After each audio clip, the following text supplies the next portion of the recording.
There. All right, so we just heard "Sweet Kiss" from BANIC. That was off of "Blue Butterfly." Dude, I love the guitar part in there, the little twang.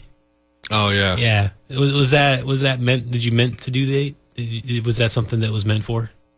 Yes. I mean, not well. I mean, obviously you meant to do it, but like you mean the little twang between the verses? Yeah, that's actually not a trick. It's not really a trick, but it's, I guess, a technique, if you want to get technical.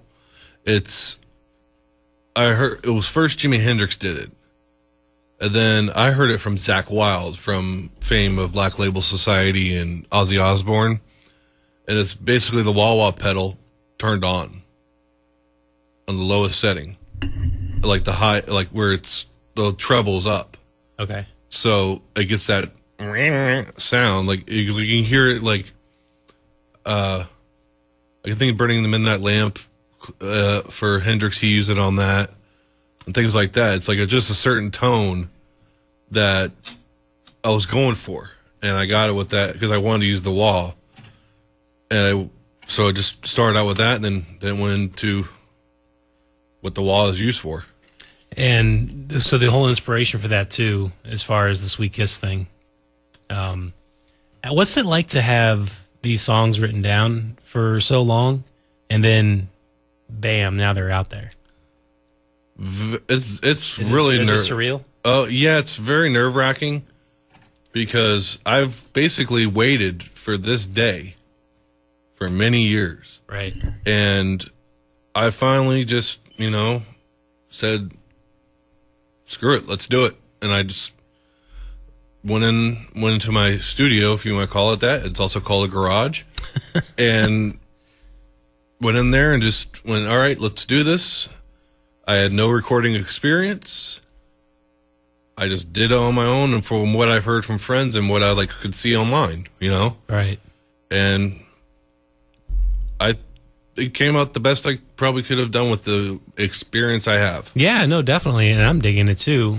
Getting back to because you mentioned earlier, not that you gave up on it, but you just kind of downplayed the whole going for the stadium, the sellout, Ray J, that type of thing. I wanted to ask you, do you think that modern musicians now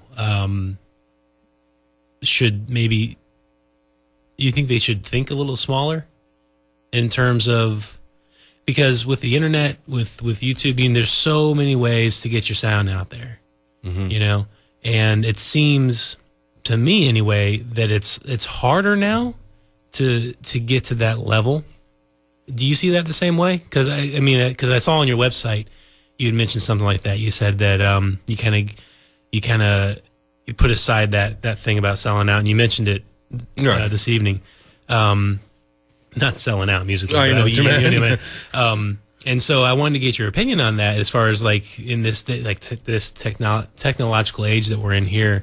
Do you think that's an ongoing theme? Do you think musicians going forward are going to start thinking smaller in terms of their goal will be now? Maybe if I could sell out Janice Landing, that would be the bee's knees. I mean, what are your thoughts on that? Well, I just want to sell a coffee shop out. And right, and I'm hoping that's the way it goes. And stations like this is great. If you want to hear someone nowadays, you have, like you said, the internet is one of the greatest things for, well, many things, but musicians. Yeah. You don't need that record label anymore. I didn't even have a studio. I didn't even have a band. Yeah. I just went in there and did it. And that's what's kind of refreshing. It's kind of going, I wouldn't say go back to the 60s, but where people started evolving and music, what was on the mainstream was not what was good. And now people are trying to find that stuff with, just trying to find that good music. They don't want to hear what's on what they're saying on MTV or anything like that. I don't even know what channel that is anymore. Yeah, I don't even think they play music anymore. Do they? No. My wife watches it because she's from Jersey, but they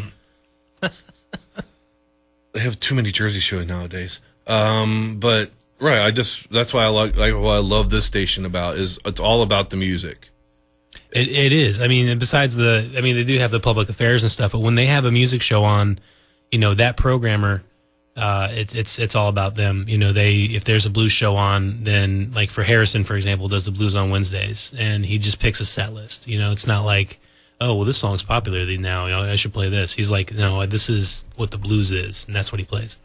So I get where you're coming from there. And the idea I had with this show was kind of getting to that whole idea that I think it's cool that you have this outlet where you've written this album, you have these songs out. It's on. I can go online and I can buy your album right now. You would be a professional musician, in that respect, and that's phenomenal. But in the same token, I think that it's a little bit more like the market's been saturated with it. So what I was trying to do with this show was single out that. So to get the musician in here to hear about your songs, because there's so many songs out there, no one knows what they're about, And I know people don't like to talk about their songs for some reason. I've noticed that. I'll get musicians in here and they'll mention their songs, and especially those that are trying to make it big, they don't want to explain the reasoning behind what they wrote. And I think it's because they just want to leave it open to interpretation. Because if you set it in stone, then people are like, well, I didn't think that. I don't know. Maybe it turns them off. I'm not sure. But yeah. So that was the idea behind this show. So what are your thoughts on that as far as like the saturation for that? All good, not so good. Yeah, and like with the meaning behind songs, like that's I love telling you the meaning behind my songs, and yes, it's up to your interpretation. Right. What it means to me doesn't mean the same thing to you. Does that make, because that was proper English? I don't know. I have a Florida education. But so do I. So it was to me. But right, like I almost lost my train of thought there. So don't worry about it. What we're going to do then, since we're losing our trains of thoughts.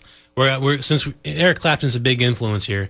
We're going to take a little break off the mic, play some Clapton, then we're going to get back to the Blue Butterfly EP that we're in here talking to BANIC about. So we're going to hear some Me and the Devil Blues, a little tribute to Robert Johnson, which is one of my favorite blues artists. And we'll just keep on going from there. You are listening to Center Stage. This is WMNF 88.5 FM Tampa, online at WMNF.org. Check us out. Make sure you donate to community radio and keep us on the air. So without further ado,